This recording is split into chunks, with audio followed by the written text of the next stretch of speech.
Go back to Anne for getting a dialogue going. Well, thank you to you both.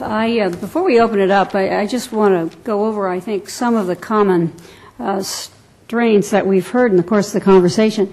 I know that those of us who deal with higher education often tend to look at the institutions as having a mantra. It's give me the money and leave me alone. And I think right now you as legislators have a particularly I think, wonderful opportunity in light of the economic challenges that we are all facing. It is certainly not unreasonable on your behalf to ask these institutions who are critical in the development of informed citizens and effective workers to establish that they are doing a good job with taxpayer dollars. And I think both Sarah and Art very eloquently pointed out that the opacity of information about higher education is just incredible. Trying to find out whether you're a parent or a policymaker, what in fact colleges require, what they actually are charging, how long it takes to get out. These are key issues, and they're ones that you all as legislators should be asking. I think going forward, again, and Art mentioned this,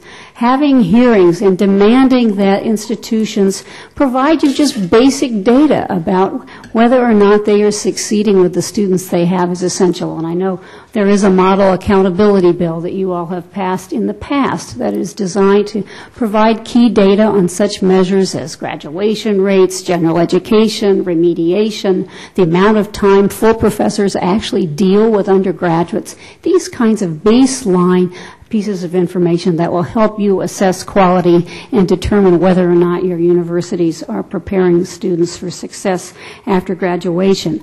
I hope as legislators you also think about ways of incentivizing, if you will, what institutions are doing. Are they providing a strong general education? If so, think about rewarding them. Are they ensuring intellectual diversity? If so, think about rewarding them. Cost and effectiveness. Again, if there are institutions that are providing a strong curriculum for a lower price, arguably it would be a good incentive to reward them.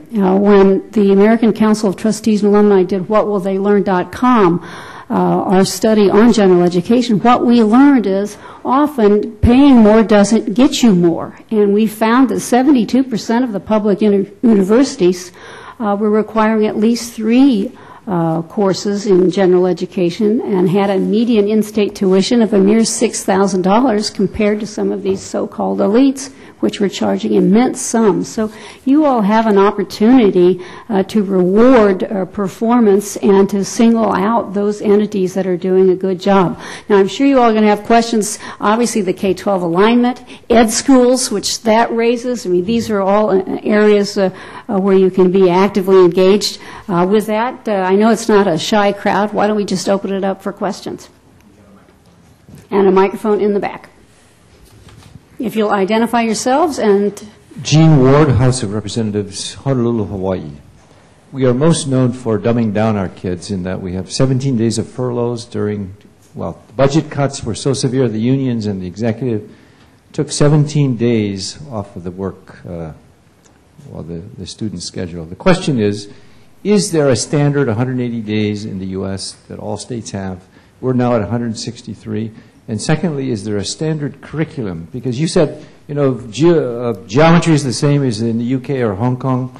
The Big Island, they have a different set of textbooks and curriculum for another part of the state. So I'm wondering if we are really out of step the way some of us feel that we are. Let me take a crack at that, and Sarah can chime in. We're pretty unique in the developed world, or even the developing world, in that we have 50 systems. Most countries that we compete with, or virtually all, have one. There's a Ministry of Education, whether we're talking Singapore or UK or China, etc. And they have a countrywide curriculum. Here we have 50 states and thousands of institutions, and in the higher education, there's each institution. Well, they vary within states, but certainly if you look at the private sector, each institution and every one of them develops their own standards according to their own mission.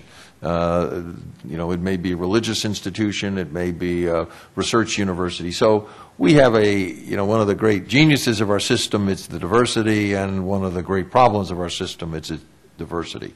So we don't have it. One of the things that ought to happen with these common standards that are being developed, hopefully, in K through 12, in math and reading, and then ultimately in science, this effort is supposed to be internationally benchmarked. The OECD does do that in the K through 12 arena, and we don't do very well there, particularly in the sciences and in a whole range of other areas. But when it comes to post-secondary education, there's really nothing. It's each school on its own, except within a particular state. And I know Sarah may have some views on that because she's active in the Texas system. The only thing I would add, The only thing I would add to that is that there may be 50 systems, but there are also several permutations behind each of those systems. I mean, you can have high schools that are within 30 miles of each other, and while we are theoretically no longer doing tracking, the 4 years of math at some high schools are very different than the 4 years of math at other high schools. And, it's hard to not have despair when you hear some principals say, being a global citizen means that they can having enough math to be able to balance a checkbook and having enough comprehension to be able to read a ballot. And then you have another principal within 30 miles saying, I've got to create a lifelong learner, and how do I take whatever was sent to me and make that person intellectually curious? And so even if we just were to stay on the global citizenry side, I do worry that in the absence of college-ready standards, that we're also in each of those systems creating permutations that are just not acceptable in today's economy. I think your question about utilization of the campus is an important one. Most colleges have very few days, as you point out, 183 days. There have been studies that show increasingly that students get out earlier and earlier, and I think it's a question that you as legislators should be asking. And look chronologically how your institutions, how many days they've been in school, are they reducing the number of days in schools, and why? We all are aware of binge drinking, which is happening across the country. I think one can legitimately argue that when the school week ends on Thursday afternoon, which is often the case. There are many schools where you will not find a course on a Friday, never a course on a Saturday. What do the kids do? They fill their time with drinking. So I think these are very legitimate questions you can ask in terms of the way your institutions schedule their courses and what they expect of their students. We're seeing less than 60% graduating in 6 years, so you have a legitimate question as to what it is they're doing with their time. I think about the question, is there a standard curriculum? You bet there is. The standard curriculum is anything goes. And that's what you should be asking about as well. What is it your institutions expect their graduates to know? Do they expect them to know American history? Do they expect them to have college-level math? And if not, why not? I think it's very interesting to look at the changes over the last 2 or 3 decades.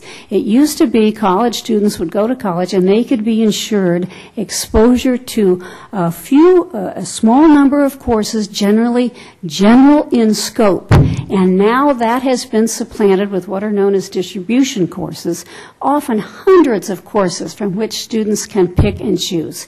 And you can be sure that as you add the number of courses, it has a major impact on cost and it has a major impact on quality. And these are all things that as legislators you should be asking about.